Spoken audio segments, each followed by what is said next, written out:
Again, good morning everyone. Magandang umaga po sa lahat. And today is May 7th, Thursday. Ano po ang meron sa Thursday? Masaya po ako pag Thursday day kasi we have a community Bible study in Barangay 601. Yun po yung normal natin ginagawa. Barangay 601, we have a Bible study. Every Thursday po yun after office hour. After po ng work, diretso po ako doon sa community Bible study. May nagtanong nga sa akin na, Kuya Boy, ito ba nakapagod? Sa totoo lang, nakapagod. Physically, nakapagod. Pero pag alam ko po na ginagawa ko po ito para sa Lord, alam ko po na ito po nakapagod ng paglilingkod sa Lord.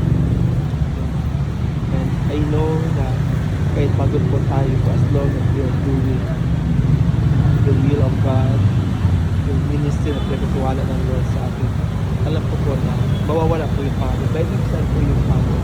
Natural na mapagod. Physically, nagkakailan na po tayo. No?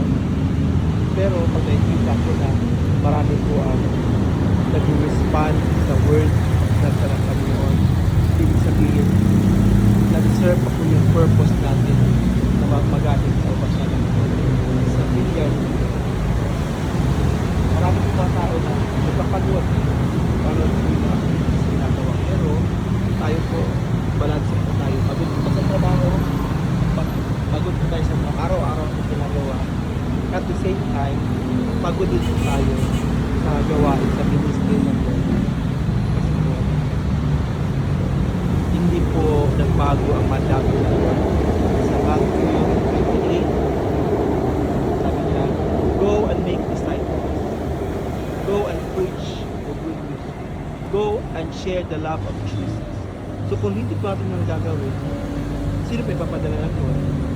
Sino po makarinig ng magandang balita? Sino po makarinig ng mapapalagay? Huwag po tayo makontento na tayo lang nakakalimutan ng Panginoon. Tayo lang yung nakakaranas ng pagmamahal ng Panginoon. Dapat po po ng Panginoon. We freely receive salvation. We freely receive the love of Jesus. Na-experience po natin yung kabutihan ng Panginoon. Na-experience po natin yung mga kapalan ng Panginoon. Kaya we need to share. We need to share the word of God. We need to share the love of Jesus. Kaya hindi po tayo magsisimtahan sa gawain ng Panginoon. Every Saturday, meron din kami office Bible study sa marketplace. Ito, pwede sabihin, Lord, pahinga po na po yung Saturday. Pahinga na po yung Saturday. Pagod po kami pang Monday to Friday. Pero hindi. Kahit nakapagod, lalo na ngayon sobrang init, bumotor lang kada punta ng marketplace. Pero alam ko po na kahit pagod po kami, napapanitin po natin ang Panginoon dahil we obey His command. We obey the word of God. We obey God's command to go and make disciples, to go and share the love of Jesus. Nakapagod sa totoo lang. Minsan umiyak ko, Lord, pwede bang excuse mo na ngayon? Lord, pwede bang nilatala ako ngayong maghapon? Pero every time po na pinapaalala sa akin ng Holy Spirit na may gawa na sa marketplace. Mabangon at mabangon. Minsan nga nagpunta kami ng marketplace na masama po yung pagkaramdam ko. Pero hindi ko pong pupunta. Pero after po ng Bible study, na-refresh po ako. Bumalik po ako na wala po yung aking karamdaman. Na-refresh po ako dahil naniwala po ako sa talapanin na yun. The joy of the Lord is my strength.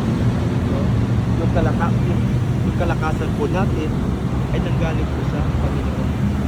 Kaya, patuloy po tayo sa Lord. So, kahit may mga pinagdaanan tayo, may mga trials tayo, pinagdaanan, patuloy po tayo maglingkod sa Lord. Patuloy po tayo maglingkod sa Lord. Kaya, go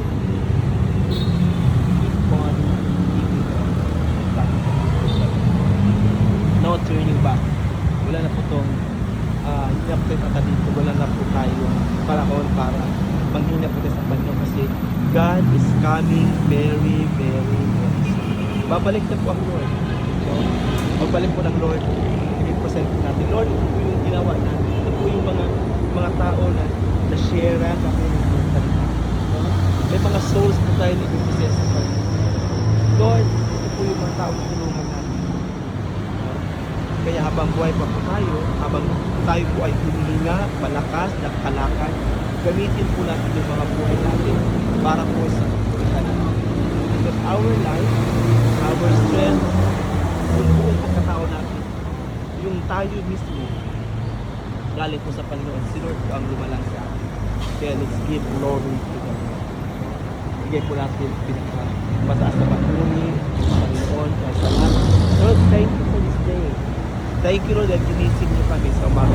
Salamat, Panginoon, dahil may mga pagsubok na dumarating at nandyan ka para tulungan ka. Kaya, in everything, give thanks for this the will of God. Amen. And po, back to the word, after po tayo sa word. Lord, I pray for everyone, Panginoon. I pray for everyone for traveling mercy, protection, blessings, strength, peace, comfort, Panginoon. At may mga problema na pa. Because I don't know the problem, but Lord, you can do great and mighty things in their lives. Thank you.